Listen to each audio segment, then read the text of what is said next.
Levez-vous, c'est le titre de notre chronique et c'est un mot, un ordre, une consigne, une invitation que nous ne voyons plus beaucoup actuellement dans nos écoles. Enfin, on en reparle tout à l'heure. Je, je voudrais vous parler de ce levez-vous parce que derrière ce levez-vous, il y a un réveil d'abord de l'adulte qui est déjà debout. L'adulte aujourd'hui est beaucoup trop assis et soumis. L'adulte est beaucoup trop assis et soumis. Le père, le professeur homme a honte d'être un homme.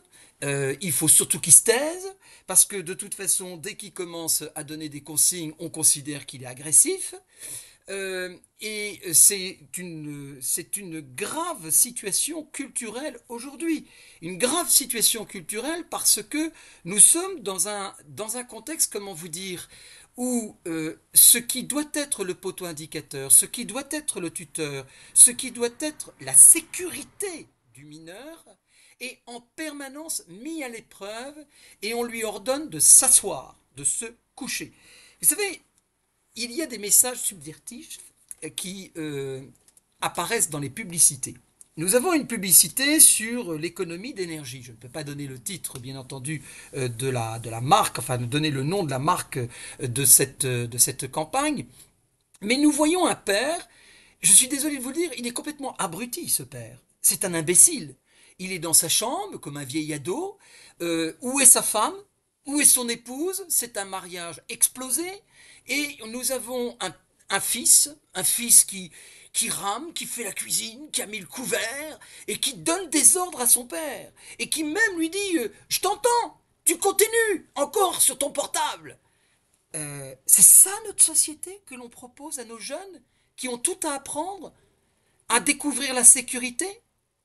Nous avons aussi une autre campagne, toujours écolo entre parenthèses, hein. C'est toujours un peu écolo, à croire que nous avons une idéologie derrière sur l'approche de l'homme et l'approche surtout sur les parents et sur l'autorité parentale et la mission parentale d'éduquer, de transmettre, de donner, hein. Nous avons une petite fille qui est là, en train de s'approcher de ses parents qui sont en train de prendre un café. Et nous les voyons en train de laisser, il y a le robinet qui est en train de couler. Et le père tout de suite l'éteint tout de suite et regarde sa fille pour savoir s'il a bien fait. Et la fille, par un osement, enfin voilà, un acquiescement de tête lui montre que oui, c'est bien, c'est très bien, tu as obéi à l'écologie, tu as obéi à mes exigences de petite fille qui a appris la vérité à l'école. Mais à l'école extrascolaire, c'est-à-dire les grandes campagnes idéologiques sur l'environnement. Je ne suis pas anti-écolo, je suis anti-destruction. Et il y a de la déconstruction, de la destruction dans l'éducation. Et il est temps de se lever. Il est temps de se lever. Vous savez, moi je suis directeur et aussi professeur, et quand je suis dans mon école, la première chose que je initie chez tous les élèves, qui soient du CP jusqu'en troisième, c'est de se lever quand un adulte rentre dans la pièce. Qu'il soit professeur, qu'il soit directeur, qu'il visite, qu'il soit visiteur, qu'il soit partenaire ou intervenant, tout le monde se lève. Pourquoi? Parce que un peuple est constitué d'individus qui doivent adresser un message d'accueil. C'est pas une masse soumise à une doctrine ou une idéologie, debout, assis. Non, c'est pas ça. C'est ensemble, nous nous levons parce que quelqu'un arrive dans notre classe. Ensemble, nous nous levons pour lui dire bienvenue. Bien évidemment, nous sommes des jeunes enfants, des jeunes élèves. Donc, celui qui rentre en classe est un adulte. Et un adulte, c'est qui? C'est quelqu'un qui a vécu un an l'expérience de notre âge que l'on est en train de commencer à vivre. Mais non seulement il a vécu ce un an d'expérience de notre âge, mais il a vécu un an d'expérience d'un âge que je n'aurai que seulement dans 4 ans ou dans 5 ans, ou dans 10 ans, ou dans 15 ans. Donc ça veut dire qu'il a une expérience et qu'il n'a qu'un devoir envers moi, c'est de me transmettre son expérience. Et moi, je n'ai qu'un devoir envers lui, c'est de l'accueillir et d'attendre, dans mon discernement, dans mon libre choix, d'attendre toute l'expérience qu'il va me donner afin que j'en discerne ce qui sera bien pour moi. Ça s'appelle de l'éducation, mes amis. Ça s'appelle de l'éducation. Alors on se lève. Et dans les écoles, eh ben, on est gêné. Alors dans le privé sous contrat, parfois les élèves se lèvent, et puis on a toujours un professeur ou un directeur qui veut faire cool et qui dit non, non, c'est vous, je vous en prie, je vous en prie. Non.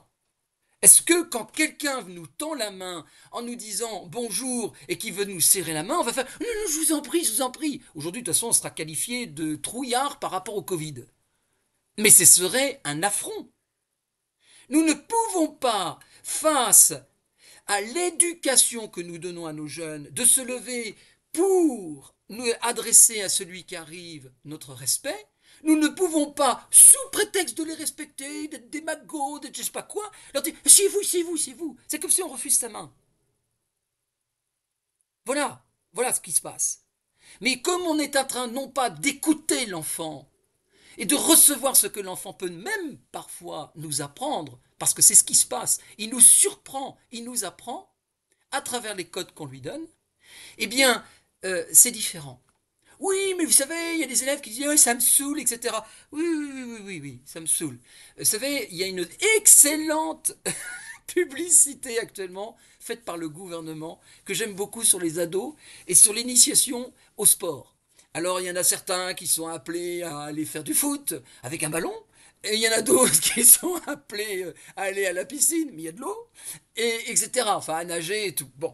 Et on voit l'ado qui est là, il faut qu'il bouge quoi. Et la publicité faite par le gouvernement est très pertinente. Elle montre la réalité de nos ados, et en même temps, elle montre, comment vous dire, la réaction des adultes qui est complètement sidérée. Mais nous avons enfin des choses qui sont remises à l'endroit. Nous recevons l'ado dans ses défauts avec amour et sourire et plein d'humour, mais nous sommes déterminés à lui donner le meilleur pour lui, parce que par expérience en tant qu'adulte et par mission parentale, nous savons ce qui est bon pour un enfant pour qu'il devienne un adulte.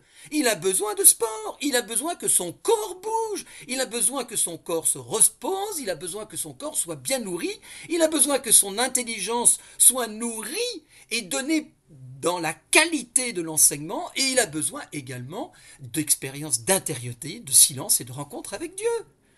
Mais c'est une chose absolument fondamentale. Il est du devoir des parents d'être parents, du devoir de l'adulte d'être un adulte, du devoir d'être un père, du devoir d'être un homme, du devoir d'être une femme, d'être une femme.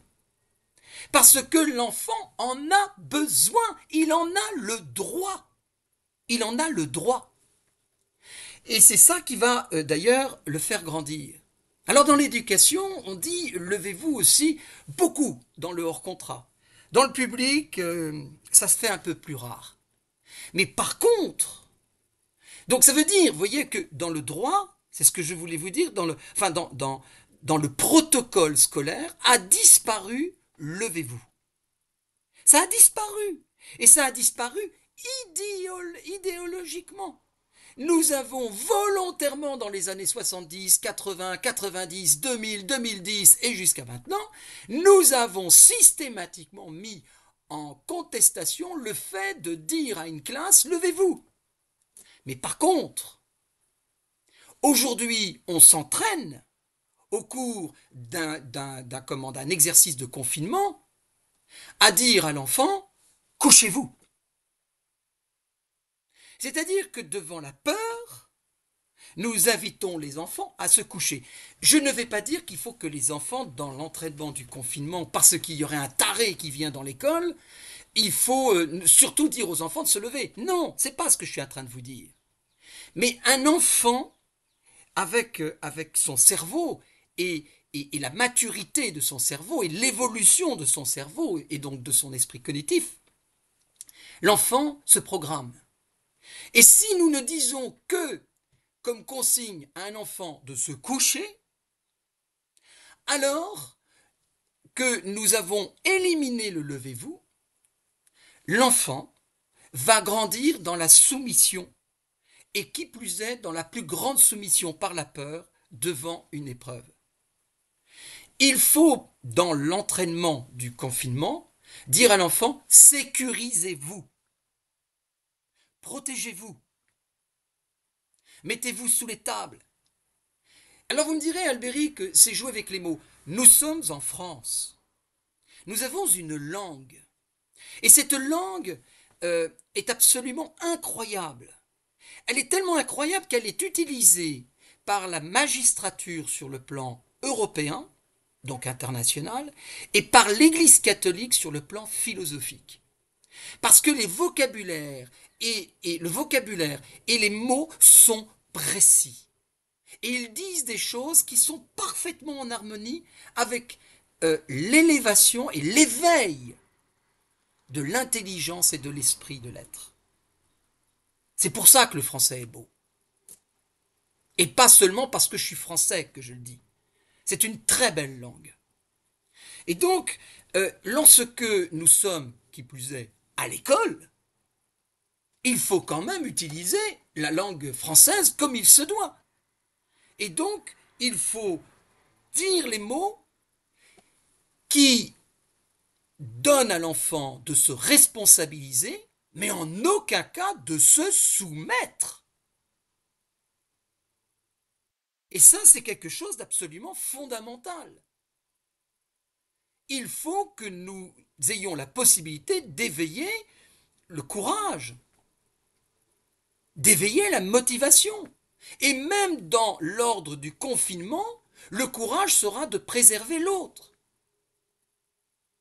Prenez soin de l'autre. Voilà. Et même s'il y a un fou, un taré, et d'ailleurs là je pourrais vous faire toute une émission, pourquoi il y a un taré qui rentre dans l'école? Je pense que nous sommes profondément responsables de ces faits. Et beaucoup plus qu'on ne le pense. Alors, en conclusion, je considère que d'abord, les parents, en se levant, ne sont pas en train de prendre l'élan pour donner une claque. Mais ils se lèvent pour prendre l'enfant dans les bras. Donc on se lève, on est debout, on sécurise et on est prêt à accueillir l'enfant. On est dans l'élan. Quand on se lève, on se met en marche. Quand on s'assoit, on s'arrête. Il faut que nos enfants se lèvent. Vous savez,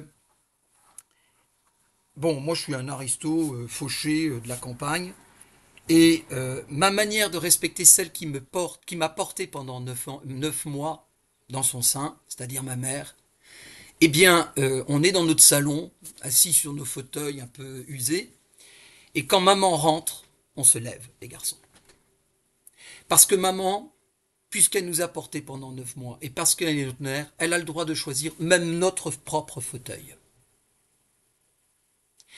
Je pensais que c'était un protocole qui existait aussi, enfin qui existait que seulement dans nos milieux, plus ou moins bourgeois, aristos. Pas du tout.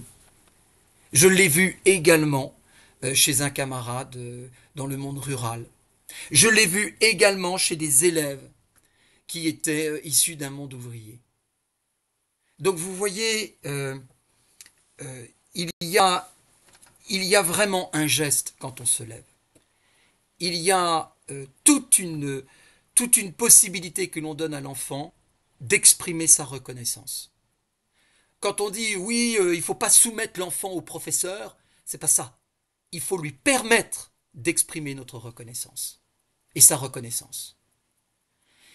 Quand on instruit, quand on transmet et quand on entraîne l'enfant au langage de l'amour, qui est la politesse, on en fait quelqu'un de bien.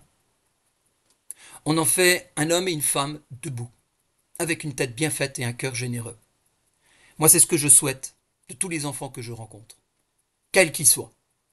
C'est ça le trésor de l'enfant. Il est universel et il est capable de nous dépasser. Et d'ailleurs, il nous dépassera, mais dans la beauté. Dans la beauté.